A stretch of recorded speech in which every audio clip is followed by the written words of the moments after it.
निम्मी मेरी जान तड़प कर उसके पास आए थे। वो उसे उठाकर ऊपर की जानिब भागे थे। उल्फत बेगम इसकी चीख पुकार सुनकर खुद भी तेजी से ऊपर की जानिब बढ़ी थी और सामने निम्रा को बेसुध देखकर उनके हाथ पांव फूल गए थे। निम्रा, मेरी बच्ची, क्या हुआ है? उसके सर आने बैठकर उसका गाल थपथपाने लगी। अशरफ, क्या हुआ मेरी बच्ची को? वो रो रही थी। मैंने डॉक्टर को कॉल की है उल्फत, हमारी निम्मी को कुछ नहीं होगा। वन को हौसला देते हुए बोले। हालांकि वो अपनी इकलौती लहते जिगर को देखकर खुद भी डर गए थे। थोड़ी ही देर में डॉक्टर आ गया था। क्या हुआ डॉक्टर? मेरी बच्ची को कुछ नहीं, इनको टेंशन की वजह से नर्वस ब्रेकडाउन हो गया था और कोई मसला नहीं है। मैंने इन्हें सुकून और इंजेक्शन लगा दिए हैं। अभी वो सो रही हैं, थोड़ी ही देर में होश आ जाएगा। आप ये दुआएं खिलाएं, इंशाल्लाह बेहतर हो जाएंगे। उन्हें नुस्खा उनकी तरफ बढ़ाया। शुक्रिया डॉक्टर, आए मैं आपको बाहर तक छोड़ दूँ। उन्होंने मुस्कुराकर नुस्खा थामा और उन्हें छोड़ने बाहर की जानिब गए। डॉक्टर चले गए तो वो भी दवाइयाँ लेने चले गए थे। वो थोड़ा सा कसमस आई थी। उसने आहिस्ता आहिस्ता आंखें खोली थी और अपने ऊपर इस बिल्ले को झुके देखकर वह चीख कर बैठी थी। उसका वजूद थर थर कांप रहा था। निम्रा, मेरी बच्ची, क्या हुआ? उल्फत बेगम, जिनकी अभी आंखें लगी थी, चीख कर हड़बड़ा कर उठ गई। अम्मी, ये बिल्ला वो हकलाई थी। अरे ये वही तो बिल्ला है जो तू लेकर आई थी। अब क्या हुआ? वो इस बिल्ले को देखकर नागवारी से बोली। मगर इसे दफा कर। तू बता, ठीक है? उन्होंने उसका पसीने से तर चेहरा अपनी जानिब मोड़ा तो उसने निम्रा ने सर इस बात में हिला दिया। चल तू आराम कर, मैं तेरे लिए कुछ खाने के लिए लाती हूँ। उसका गल थपथपाती उठकर चली गई। तभी अजानों की आवाज़ आने लगी। निम्रा ने सामने लगी वॉल क्लॉक पर देखा। वह मगरिब की अजान का वक्त हो रहा था। उसके दिमाग में झमाका सा हुआ।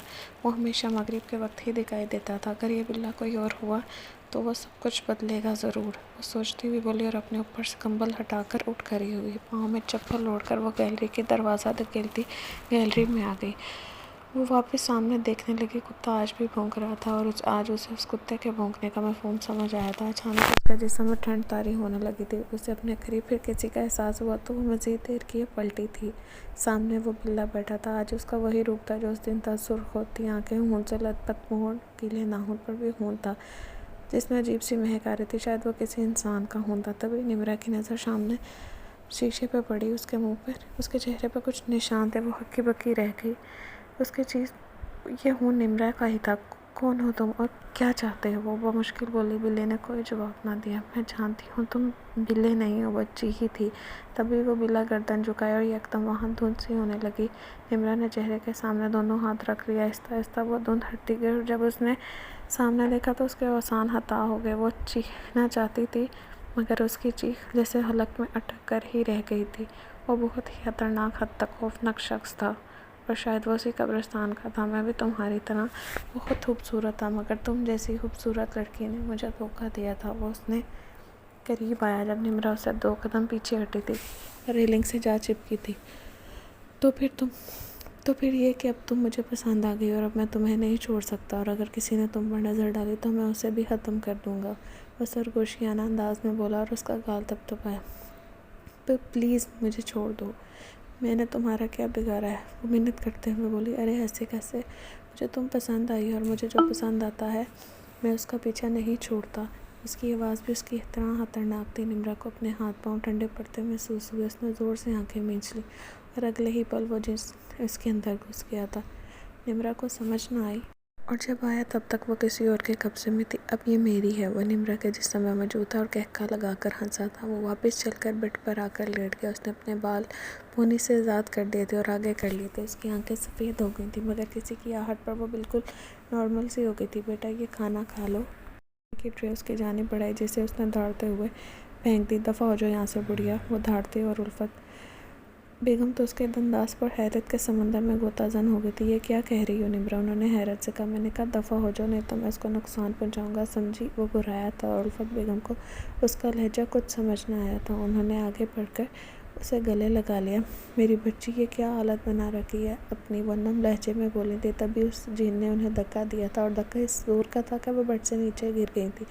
उन्हें कुछ गड़बड़ लगी। वो भागती हुई कमरे से निकल गई और लाउंज में आकर टेलीफोन पे किसी का नंबर डायल करने लगी। हेलो अशरफ, प्लीज़ जल्दी घर आ जाएं, वो रोते हुए बोले और कॉल काट दी। थोड़ी ही देर में अशरफ साहब आ गए थे। क्या हुआ है बेगम? वो परेशानी से बोले। अशरफ साहब, मुझे निम्रा ठीक नहीं लगती, अब मेरे साथ चलें। वो घबराती हुई बोली और उन्हें खींचती हुई ऊपर ले गई।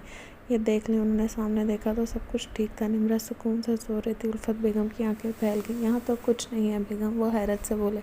मगर यकीन करें अशरफ साहब, निम्रा भी ठीक नहीं थी। वो रोते हुए बोली, बेगम आपका वहम होगा, आपको लगता है निम्रा की ज़्यादा ही फिक्र हो गई है इसलिए आप ऐसा कह रही हैं। वो उन्हें दिलासा देते हुए बाहर निकले थे। आप मेरी बात का यकीन तो करें। वो तासिफ से बोली, अच्छा आप एक काम करें, किसी मौलवी को बुला लें, बस मेरा वहम दूर कर दें। वो हाल पेश करती हुई बोली तो उन्हें भी यही ठीक लगा। ठीक है बेगम, आप सो जाएं, सुबह देखते हैं। उन्हें तसल्ली देते हुए कमरे से बाहर आ गए। वो समझ तो चुके थे कुछ गड़बड़ है, क्योंकि अल्फत बेगम को इतना बड़ा वहम नहीं हो सकता। वो पूरी रात उनकी आंखों में कटी थी। सुबह सवेरे ही वो अपने जानने वाले मौलवी को ले आए थे। वो जैसे ही उन्हें लेकर आए, वो घर में कदम रखने से पहले ही रुक गए कि यहाँ कोई गैर इलाकी महलूक है। वो पूरे घर को देखते हुए बोले, जी मौलवी साहब, तभी तो मैं आपको लाया हूँ, प्लीज़ आप उसे यहाँ से दूर ले जाएं। वो मिन्नत करते हुए बोले। उन्होंने एक पत्तों की लड़ी पर कुछ पड़ा और अशरफ साहब की तरफ बढ़ाया कि ये दरवाजे के बीच में बांध दो, वो इससे बाहर नहीं जाएगी। वो संजीदगी से बोलकर अंदर की जाने बढ़ गए और अशरफ साहब ने उनके कहने के मुताबिक बांध दी। कहाँ है तुम्हारी बेटी? ऊपर कमरे में। सुबह में कमरे से अजीब सी आवाज़ें आ रही थी, इसलिए मैंने दरवाज़ा बंद कर दिया ताकि वो कहीं भाग ना जाए। कहाँ है उसका कमरा? वो तस्बीह के दाने कराते हुए बोले, आए मैं आपको ले चलूँ। उन्होंने कदम आगे बढ़ाते हुए कहा, नहीं, मुझे तुम बता दो, तुम्हारा जाना ठीक नहीं होगा। वो हाथ के इशारे से रोकते हुए बोले तो उन्हें कमरे तक ले गए और खुद बाहर खड़े रहे। दरवाज़ा खुला देखकर वो परेशान हो गए। बच्चे, तुम तो कह रहे थे तुमने दरवाज़ा बंद कर दिया। वो पेशानी पर बल डालकर बोले, जी मैंने बंद कर दिया था। वो उलझ कर बोले, शायद मेरी बीवी ने। तो एकदम उनका जहन में जमा का, वो अगर ऐसा है तो यह ठीक नहीं, उसे मेरे आने का इल्म हो गया होगा, तुम्हारी बीवी को खतरा है। उन्होंने दरवाज़ा खोला तो उल्फत बेगम ऊपर को उठी हुई थी और हाथ पैर में आ रही थी। अशरफ, मुझे बचाएं। वो गले पर हाथ रखे गिड़गिड़ाई। बाबा ये क्या? परेशान से हो गए। उन्होंने कुछ पढ़ा तो वो नीचे आ गई। निम्रा कहाँ है उल्फत? अशरफ साहब ने पूछा तो उन्होंने गैलरी की तरफ इशारा किया। वो सब गैलरी की जानिब बढ़े। जो गैलरी की दीवार पर बैठा गोश्त की कच्ची बोटियाँ चबा रहा था, वो भी किसी इंसान का गोश्त था। मौलवी साहब ने उन्हें हाथ के इशारे से पीछे रहने को कहा और गैलरी का दरवाज़ा बंद कर दिया। गैलरी का दरवाज़ा बंद होने पर उसने अपने शुगल से हाथ रोका था और कहा जाने वाली नज़रों से मौलवी साहब को घूरा था, तुम यहाँ क्या कर रहे हो? चला जा यहाँ से, नहीं तो मैं यहाँ से कूद जाऊँगा और ये लड़की मर जाएगी। वो अपनी मर्दाना आवाज़ में बोला। मौलवी साहब आंखें बंद करे किसी चीज़ का वेट करने में मशहूर थे। उन्होंने एक मिट्टी की प्याली से मिट्टी निकाली और हथेली पर रखकर फूंक मारी। वो इतनी सी मिट्टी भी उसको हिला गई थी। वो चीखने लगा था, आप लोग जल्दी से रस्सी का बंदोबस्त करें। उन्होंने हदायत दी और दोबारा आंखें बंद कर लीं। उनके लब फड़फड़ा रहे थे और वो मिट्टी उसकी जानिब फूंक रहे थे। वो कराकर ज़मीन बोस हो गया। तब तक अशरफ साहब रस्सी ले आए। उसे उठाकर उन्होंने बेड पर लटाया और उसके हाथ पांव बेड से बांध दिए। ये सब अपने लगते जिगर के साथ नहीं करना चाहते थे, मगर मजबूर थे। अपनी बेटी की जान अजीज़ थी। वो मज़ाहमत कर रहा था मगर कामयाब ना हो पाया।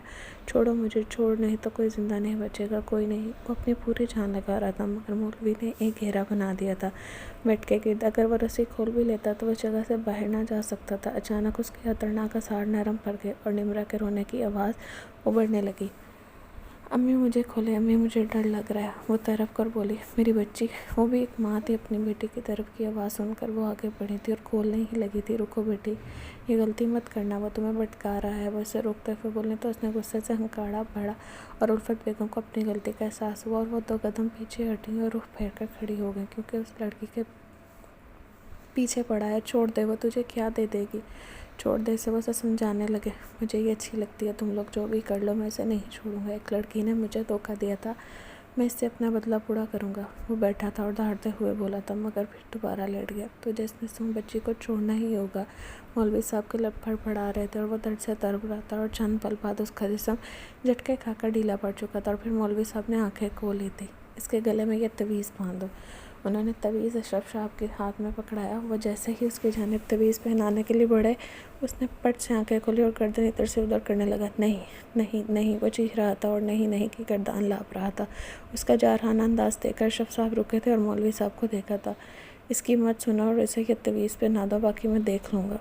वो इनकी नज़रों का महफूज समझ गया बोले तो अशरफ साहब ने सर हाँ में हिलाया और काफ़ी तगदो के बाद आखिरकार उन्होंने वो तवीज़ उसके गले में डाल दिया था। उसने अशरफ साहब को बहुत नुकसान पहुंचाया था, मगर उन्हें अपनी बेटी को बचाना था। चंद घंटों और मेहनतों के बाद आखिरकार वो उसके जिस्म से निकल कर नेस्तनाबूद हो गया था। सब ने ही शुक्र का कलमा पढ़ा। निम्रा ने आहिस्ता से आंखें खोल ली थी। एक दिन में ही उसकी आंखों के नीचे हल्के थे और उसका जिस्म नहीं सा हो गया था और वो हड़बड़ा कर उठी थी, मगर रस्सी की वजह से दोबारा लेट गई थी। इस दफ़ा उल्फत बेगम ने उसकी रस्सी खोलने से पहले वह मौलवी साहब को देखा था, क्योंकि अब वो कोई हमाकत बर्दाश्त नहीं कर सकती थी। अब खोल दो उस बच्ची के हाथ, बहुत बहादुर है, इतनी मुश्किलों को पार करके आई है। उन्होंने मुस्कुराकर उसके सर पर हाथ फेरा। उल्फत बेगम ने उसकी रस्सियाँ खोल ली थी और वो माँ के आगोश में चुप कर सिसक रही पड़ी थी। अशरफ साहब भी नम आंखों से उसका सर पे हाथ फेरने लगे। वो काफ़ी सहम गई थी इस हादसे के बाद। अब वो बालों को खुला नहीं छोड़ती थी और मगरिब के वक्त गैलरी में नहीं जाती थी, बल्कि मगरिब के वक्त अपने अम्मी अब्बू को कमरे में ही रहती थी। उसकी छोटी सी गलती ने उसे इतना खतरनाक मुश्किल में डाल दिया था। वो अब थोड़ी थोड़ी संभल रही थी। उन्होंने घर भी तब्दील कर लिया था, इसलिए आज वो बाहर निकली थी घूमते हुए। उसे आधे सफ़ेद और आधे से रंग का एक बिल्ला नजर आया। उसका देखकर उसकी जानिब बढ़ी। बिल्ले का रुख दूसरी जानिब था। निम्रा ने उठकर उसका रुख जैसे ही अपनी जानिब किया, वो चीख पड़ी और बिल्ले को नीचे फेंक दिया। वो गया नहीं है, वो बरबराती हुई बोली और वहाँ से भाग गई थी। फिर कभी भी इस जगह का रुख दोबारा नहीं किया। ख़त्म।